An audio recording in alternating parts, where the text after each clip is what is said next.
Saludos y bendiciones. Un abrazo fraterno para darles la bienvenida desde Genesaret Internacional a través de la plataforma YouTube en Genesaret TV y Arnoldo Linares. Hoy, con alegría, estamos listos para escuchar palabra de Dios. Palabra que vivifica, palabra que sana el alma, palabra que nos bendice. Atentos ahora, vamos a escuchar al apóstol Arnoldo Linares, mi esposo, con esa palabra. ¿Qué tal, mis queridos amigos? Bienvenidos a Genesaret Internacional a través de nuestros canales de YouTube, Genesaret TV y Arnoldo Linares. Continuando con nuestra serie Guardianes, hoy les quiero hablar acerca de guardianes de la calma. Y voy a tomar una porción bíblica del capítulo 19 del libro de los Hechos. Vamos a leer aproximadamente unos 20 versículos. Pero quiero que me presten mucha atención porque hoy voy a girar en torno, en el tema que tengo, a dos personajes que están allí, que marcan unas ciertas características importantes y que lo convierten de una u otra forma en guardianes. No sé, algunos del bien, otros del mal, otro de la turbación y otro de la calma. Dice, por aquel tiempo se produjo un alboroto no pequeño por motivo del camino, porque cierto platero que se llamaba Demetrio, ¿cómo se llamaba? Demetrio, que labraba templecillos de plata de Diana y producía no pocas ganancias a los artífices, reunió a estos junto con los obreros de oficios semejantes y dijo: compañeros, sabéis que nuestra prosperidad depende de este comercio. Y veis y oís que no solo en Éfeso, sino en casi toda Asia, este Pablo ha persuadido a una gran cantidad de gente y la ha apartado, diciendo que los dioses hechos con las manos no son dioses verdaderos. Y no solo corremos el peligro de que nuestro oficio caiga en descrédito, sino también de que el templo de la gran diosa Diana se considere sin valor y que ella, a quien adora toda Asia y el mundo entero, sea despojada de su grandeza. Cuando oyeron esto, se llenaron de ira y gritaban diciendo: grande es Diana de los Efesios. Y la ciudad se llenó de confusión, y a una se precipitaron en el teatro, arrastrando consigo a Gallo y a Aristarco, los compañeros de viaje de Pablo, que eran de Macedonia. Cuando Pablo quiso ir a la asamblea, los discípulos no se lo permitieron. También algunos de los asiarcas, que eran amigos de Pablo, enviaron a él y repetidamente le rogaron que no se aventurara a presentarse en el teatro. Así que unos gritaban una cosa y otros otra, porque había confusión en la asamblea y la mayoría no sabía por qué razón se habían reunido. Y algunos de la multitud dedujeron que se trataba de Alejandro, puesto que los judíos lo habían empujado hacia adelante. Entonces Alejandro, haciendo señal de silencio con la mano, quería hacer su defensa ante la asamblea. Mas cuando se dieron cuenta de que era judío, un clamor se levantó de todos ellos, gritando por 2 horas: grande es Diana de los Efesios. Entonces el secretario, ¿quién? El secretario, después de calmar a la multitud, dijo: ciudadanos de Éfeso, ¿hay acaso algún hombre que no sepa que la ciudad de los Efesios es guardiana del templo de la gran Diana y de la imagen que descendió del cielo? Puesto que estos hechos son innegables, debéis guardar calma y no hacer nada precipitadamente, porque habéis traído a estos hombres que ni roban templos ni blasfeman a nuestra diosa. Así pues, si Demetrio, ¿quién? Demetrio, y los artífices que están con él tienen queja alguna, los tribunales están abiertos y los procónsules dispuestos. Presenten sus acusaciones unos contra otros. Pero si demandáis algo más que esto, se decidirá en asamblea legítima, porque ciertamente corremos peligro de ser acusados de sedición en relación con lo acontecido hoy, ya que no existe causa justificada para esto y por ello no podremos explicar este alboroto. Y habiendo dicho esto, ¿quién? El secretario despidió la asamblea. Lucas cuenta otro episodio que marcó la complicada misión del apóstol Pablo en Éfeso. Ahora nos encontramos con una revuelta. Palabra sencilla para poder entender. En los versículos 23 al 40 que les acabo de leer, Lucas compone una página magistral, atención a esto, de sociología de masas, de religiosidad embebida de nacionalismo e intereses económicos.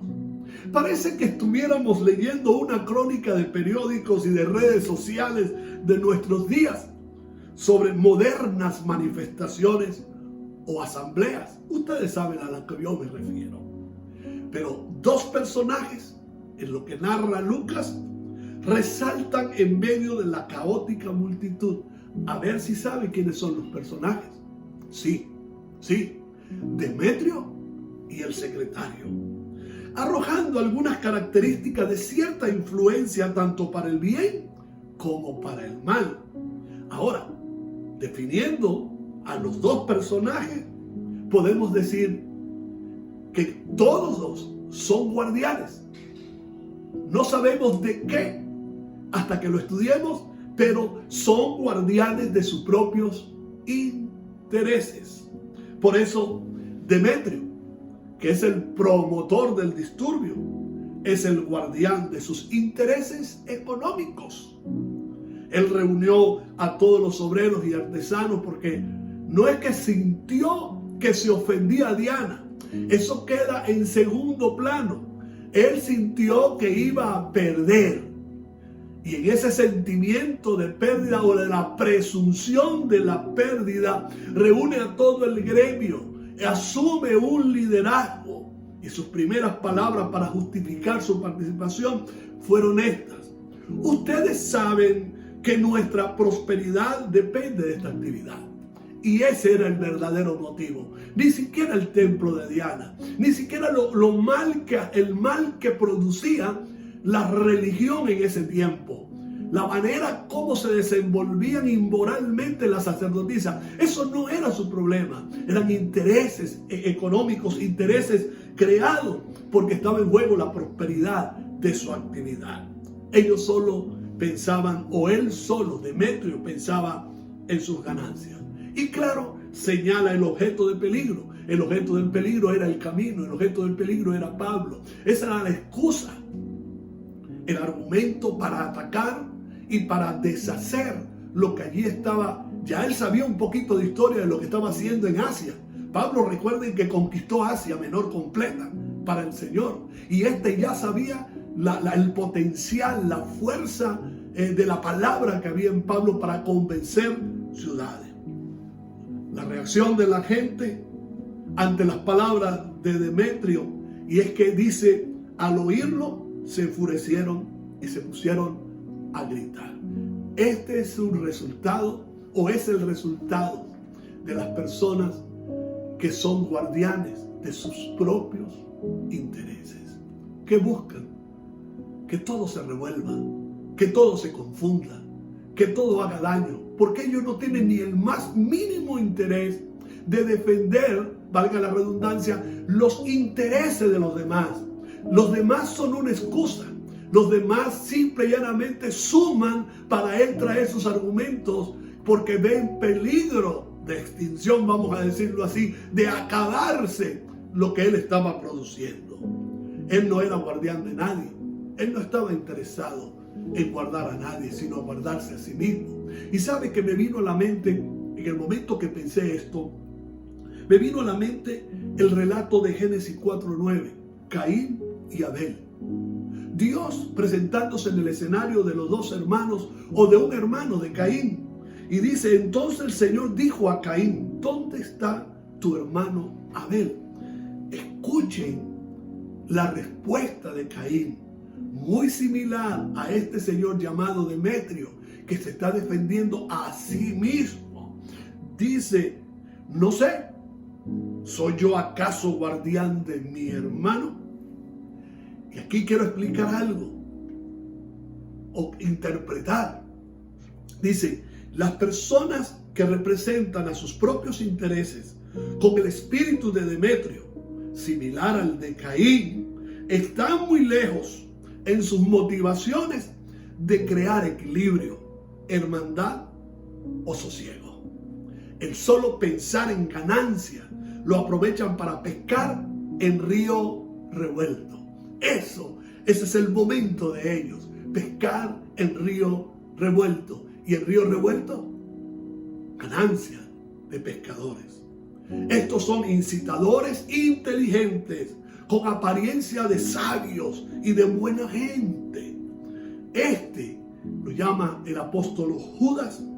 Este es el camino de Caín. No son guardia de nadie, no son guardia de la gente. Caín dijo, yo no soy guarda ni guardia de mi hermano, el que se cuide solo. Por otro lado tenemos al otro personaje, al otro actor, el secretario.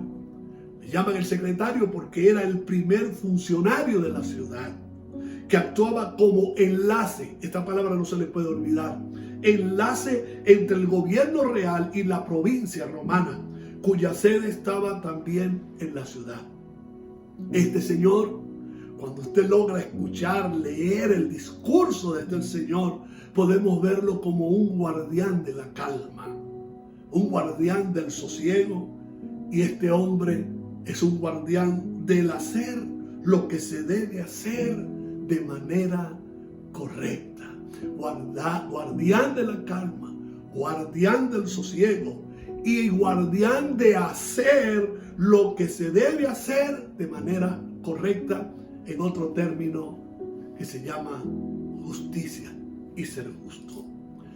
Este hombre intenta dar una explicación, intenta mediar, dio los pasos correctos hacia la resolución del conflicto, logra apaciguar a la masa y hacerla entrar en razón. Con estas palabras disolvió la asamblea, las palabras finales disolvieron la asamblea.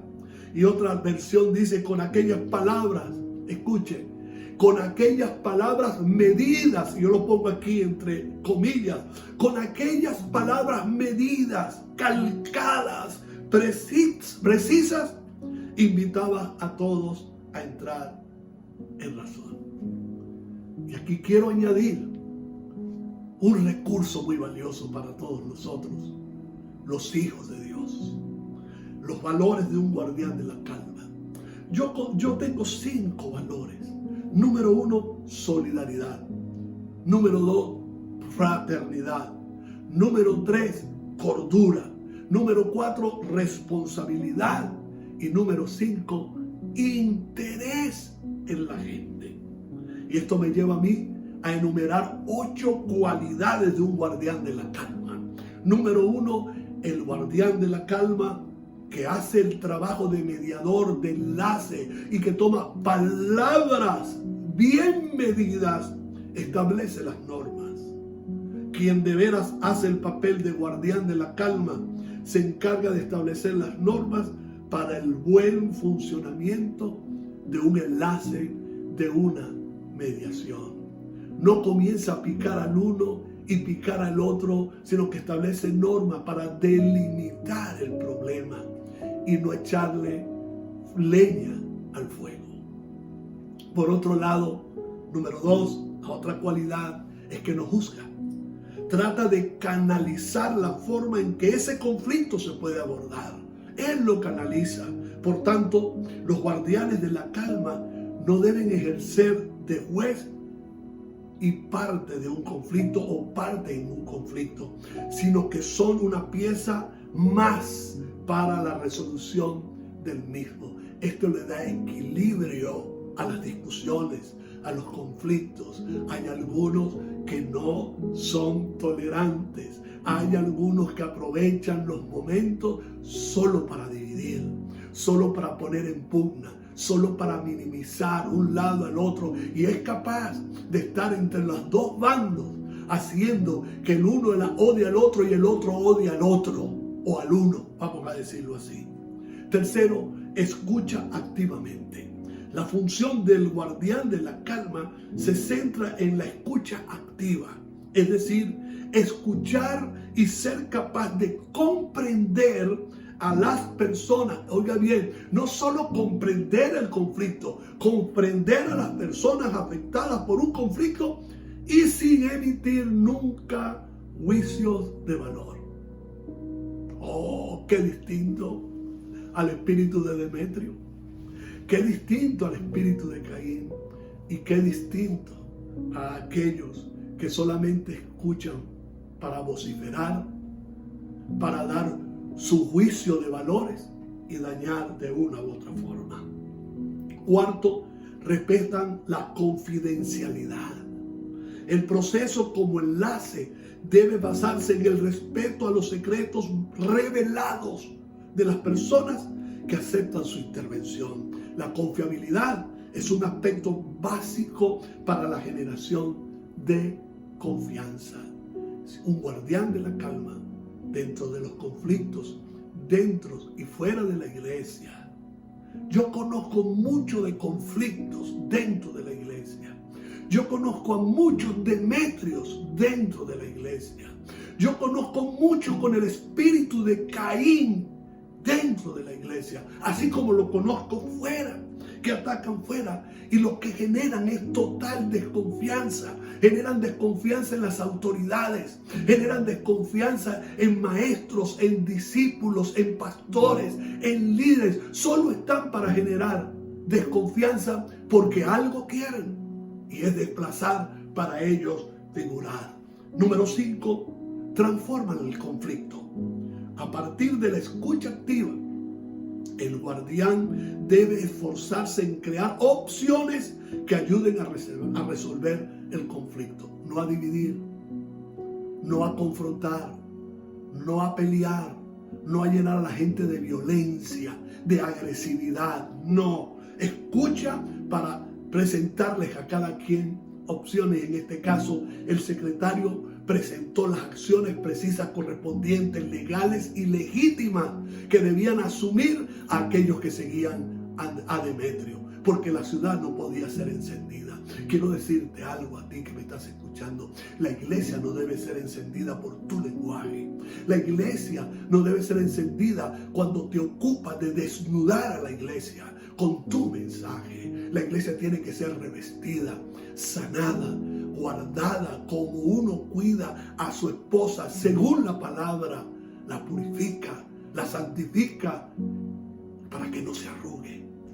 Y si tiene arrugas, las arrugas se planchan en casa. Por otro lado, número 6, un guardián de la calma no sanciona. El guardián no tiene la capacidad para sancionar un conflicto porque no es juez.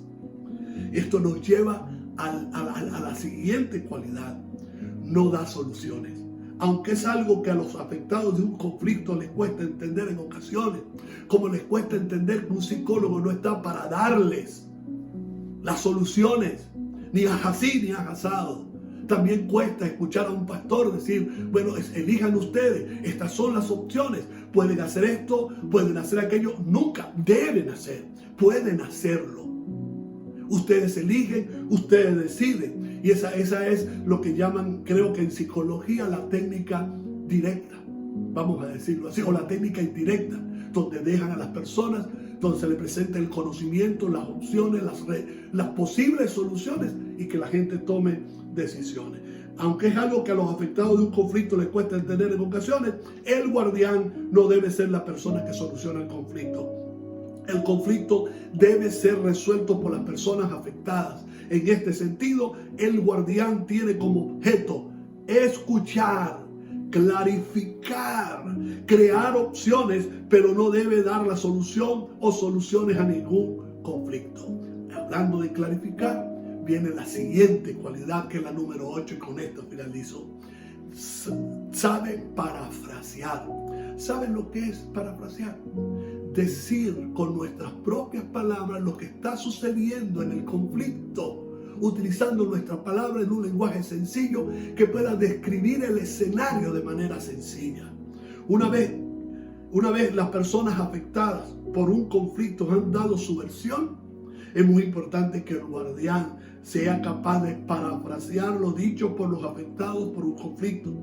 El hecho de poder parafrasear permite que otra persona neutra al conflicto diga las palabras que los afectados por el conflicto han pronunciado. Escuche esto, es muy importante que este enlace, que este mediador, que este guardián haga ver a las personas que asisten a una mediación que en ocasiones hay diferencia entre lo que se dice, lo que se quiere decir y lo que los demás han entendido. El valor de la palabra es algo esencial en la intervención de un guardián de la calma, porque de ella depende en gran medida la resolución de cualquier conflicto. De modo que hoy optamos o nos inclinamos a aprender de este secretario. No sé cómo se llamaba, pero no copiemos a Demetrios. Tomemos las cualidades del guardián de la calma como lo fue este secretario, y que nosotros en Cristo, como Jesús lo dijo cuando vinieron aquellos dos hermanos a decirle: dile a mi hermano que parta la herencia conmigo, y Jesús le dijo: ¿quién me ha puesto a mí entre ustedes como juez o partidor? Y de allí Jesús trajo una calma, lo mismo que Pablo cuando se hundía la barca allí en el lago, en aquel mar tan amplio que le dañaba su propósito de llegar a Roma. Se le apareció el ángel y él le dio la calma con la palabra que Dios le dio. Esto es espiritual. Un guardián de la calma tiene estas 8 cualidades. Un guardián de la calma tiene estos valores en su vida. Es solidario, es fraternal, es un tipo con cordura, con equilibrio, con responsabilidad, y tiene un interés legítimo por la gente, y no divide y no golpea, sino que calma. El ángel del Señor ha estado conmigo, dijo Pablo, y me ha dicho que ninguno va a perecer. Ese es el lenguaje de un guardián de la calma. ¿Cuál es el carácter? El carácter de Cristo.